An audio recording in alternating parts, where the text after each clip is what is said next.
Welcome to Lifeline for Leaders, a podcast created to strengthen and connect those serving in pregnancy care clinics and pro-life ministries. I'm Linda Thomas.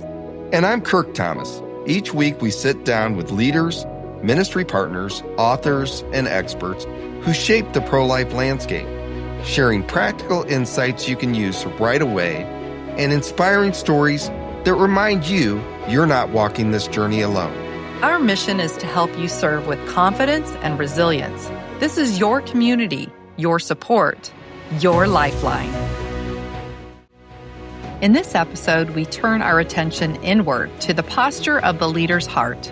We'll explore the importance of vulnerability and the hidden dangers of labels, especially how they can quietly shape our assumptions, decisions, and relationships.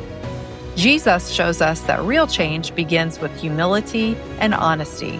As we unpack these strategies, we'll look at how openness and grace create space for trust and meaningful connection. Just kind of talking about the brokenness that, Jen, that you were focusing on in yourself, and all of us could do that. But executive directors and some of the others that work at pregnancy care centers, they sit across from women every day and witness the brokenness firsthand. So what do the most successful executive directors actually do to get past that? Oh, that's a big question. Well, the immediate thing that comes to mind is that I think many of us who are passionate about this ministry, we have our whys. We have a why for being passionate. And I feel like it's hard as an executive director sometimes, but I think that being very focused on your why, it helps you to have compassion and love for every person sitting across the table from you and those moments. And I think that transparency is something we talk about in the book as well. We'll talk about later. But, I think that those, you can't fix somebody necessarily, but you can certainly introduce them to the one that can fix them and the one that can guide them. And I think that love, and it's, our whole book is in a weird way about that question you just asked. I mean, I think that the strategies that we talk about, we truly believe that is how we can affect change for people in brokenness, in darkness in our world. So yeah, it's an important question. Well, and you answered it beautifully. So the third strategy is be vulnerable. And I'm going to read something that you wrote. You say that vulnerability opens doors in our Samaria that polished and careful words cannot. What do you mean by that? I think it's about being real with people. And when people see us, a lot of times they're going to know we're a Christian ministry at some point during that visit. They're going to figure it out. And I think as believers, as followers, they are looking at us as, well, you guys have all the answers. You've got it all figured out. And as we talk about in the book, this is not about blithering all of your faults and just going on and on. That's not necessarily wise. But it is about creating connection. And I think when we're willing to be vulnerable and say, you know what, I know where you are. We had an executive director one time who was talking to a client, one of our friends, and said, I am so in awe of you because you're just basically, the director looked like she had it all together, which she does. She's doing great. But then the director said, no, to me, you are the hero. You're the hero because you're facing this situation and you're making a choice for life. That makes you a hero. And this girl did not understand that. And the executive director shared a story of ending her pregnancy and saying, I didn't do what you're about to do. And I am so honored to know you.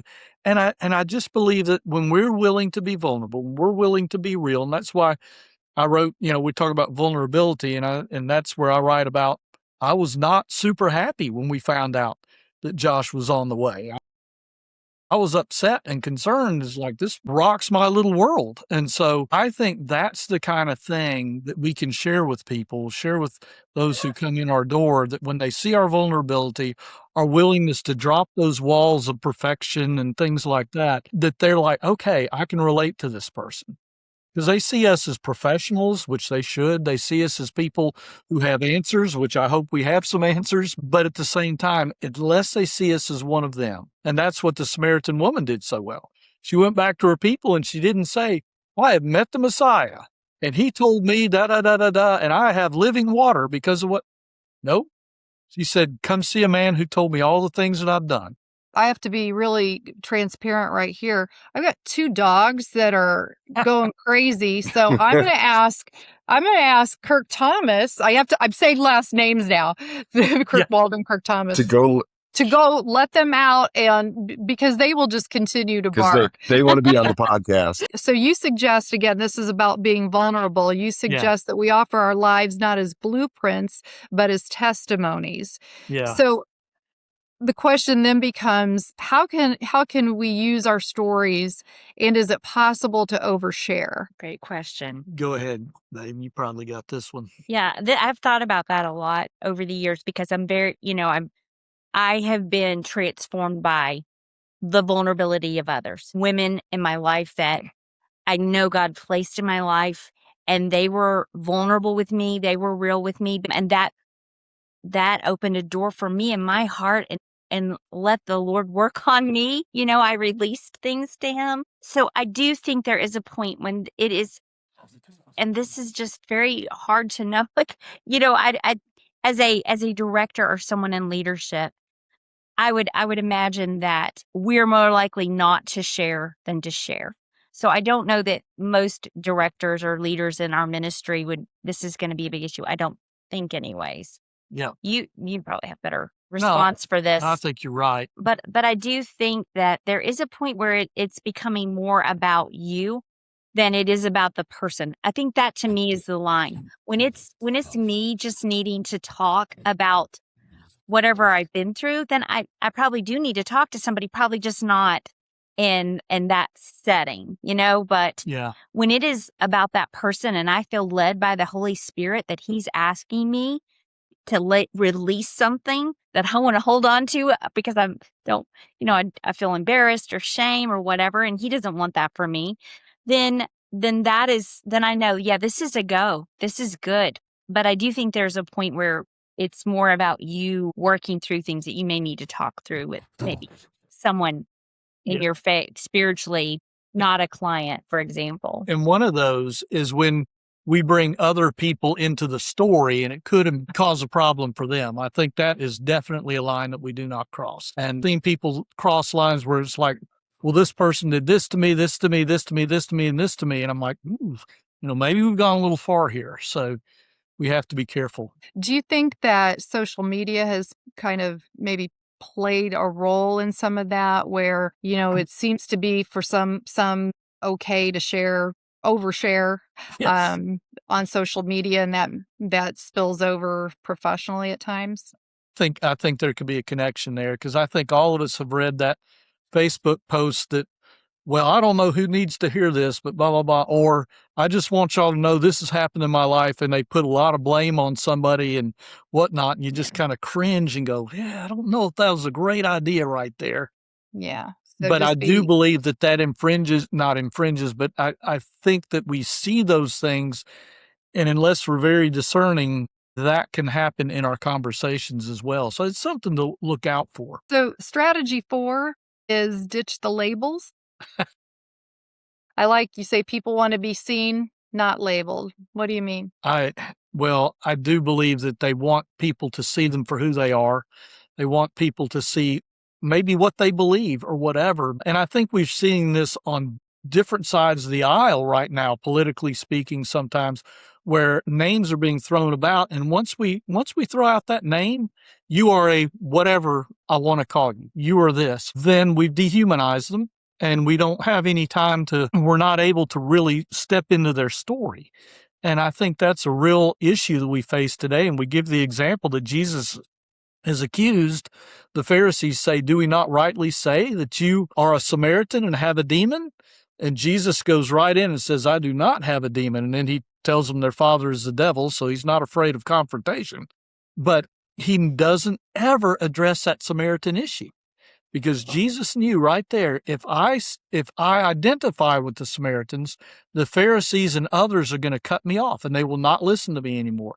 At the same time, if I say I am not a Samaritan, then word could very well get back to those Samaritan people, especially after the awakening that happened in Sychar with the Samaritan woman, word could get back and they would see me as a problem because I denied them as a people. And so he just stepped right around it. And I could see Philip and Andrew and those guys getting upset and saying, hey, come on now, you're not a Samaritan. We know you're not. But Jesus was like, you know what? I'm not going to take on that label. And I think in the life movement, we have to think about this. And it's a hard one because on this podcast here, we're talking to life leaders, right? Mm-hmm.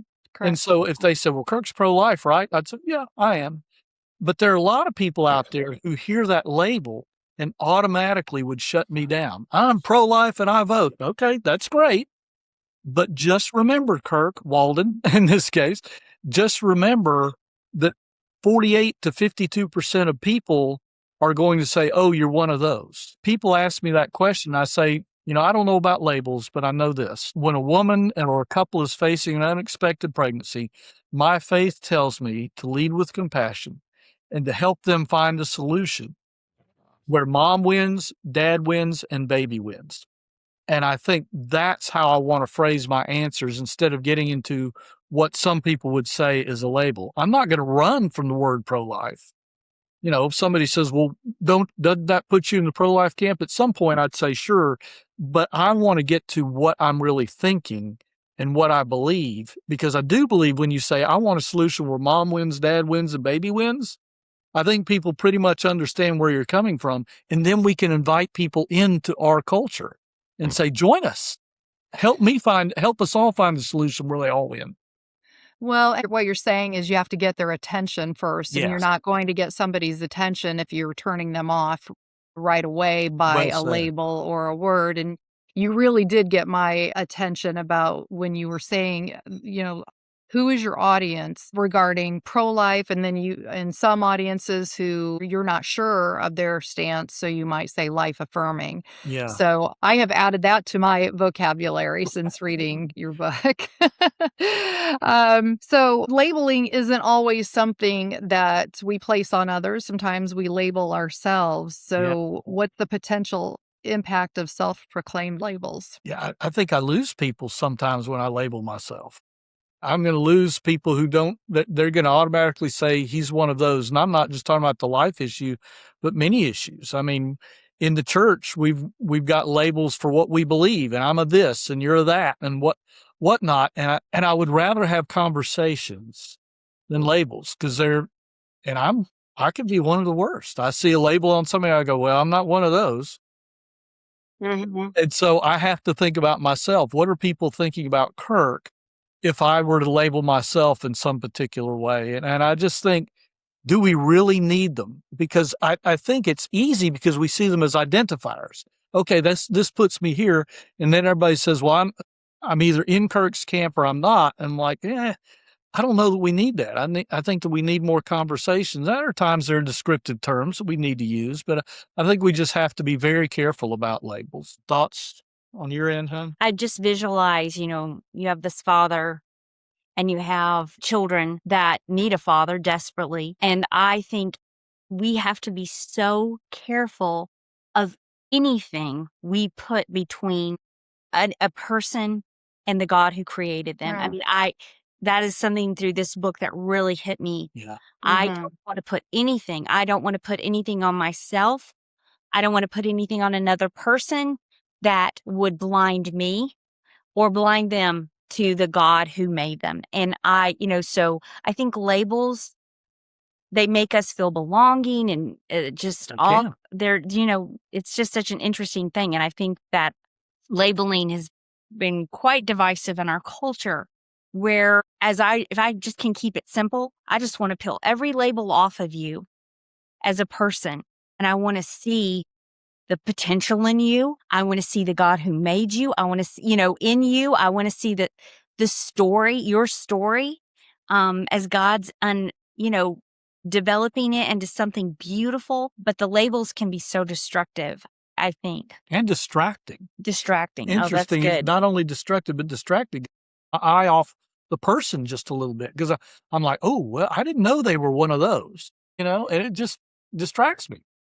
And you can't, you make the point of the importance of meeting people where they are. And with the labels interfering with that, you can't do that. You can't meet them where they are. So talk to me a little bit, or talk to us a little bit about how meeting clients at a pregnancy care center, how do executive directors and others who are speaking to them meet them where they are?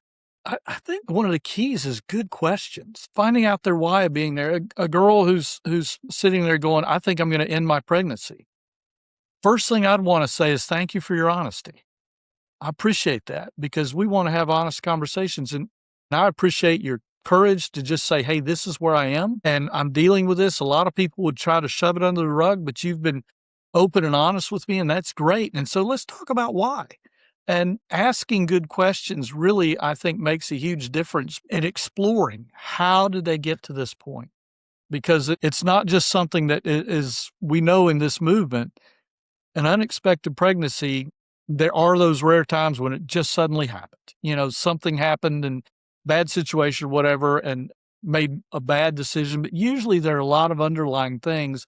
And while we can't in that first meeting with somebody uncover everything, just being able to ask questions and find out their why and listen. I need to do this better, but listen twice as much as I talk a lot of times. And also look for that potential in that person, because if somebody comes in and says, I know you're kind of a pro-life group and I know you're going to try to tell me, say, you know what, thanks for coming in. That tells me you've got courage and you've got boldness, and one of these days we could use you working here. Somebody who's bold like that, because when Jesus met the Samaritan woman, instead of seeing the sin and, oh my goodness, she's had 5 husbands, she's got these problems and she's living with a guy, he sees somebody who is willing to talk to him, who is willing to stand up to him by saying, how is it that you, being a Jew, asked me of a Samaritan woman for water?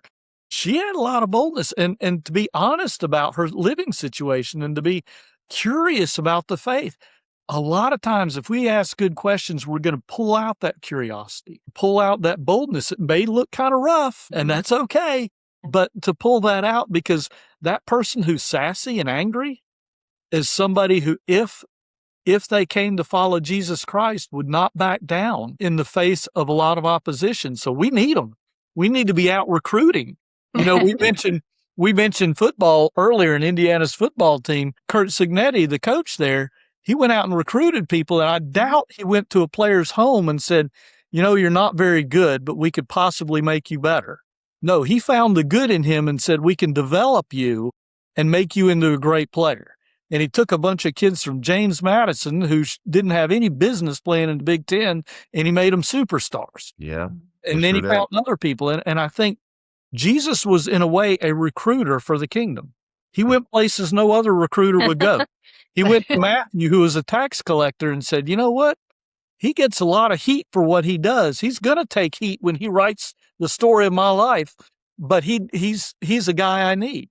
And I think if we looked at people that way, it changes a lot of stuff. So I don't know. Don't get me too excited here. Well, we'll end on that and be excited to come back. You've agreed to join us. I hope after our time together, you haven't changed your mind about that, because we have more to cover in Saving Samaria. And what are we on? Number 5, the 5th strategy of 7 next week. We'll start. Yeah. Again, thank you so much, Jenn and Kirk Walden, for joining us and for writing this incredible book. It's been a blessing in our lives for sure. Thank you, Kirk. Thank you, guys. You've been a blessing to us, and we are coming back as long as you'll have us. So awesome. All right. See you. Thank you. Bye. Thank you. Today, we looked at what it means to lead with vulnerability and to let go of the labels that keep us from truly seeing one another.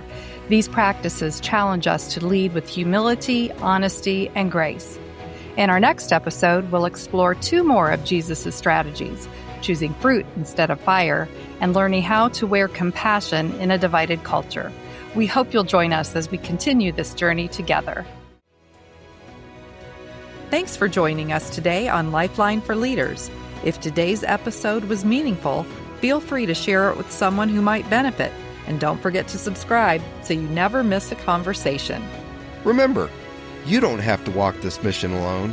We're honored to walk alongside you. See you next time.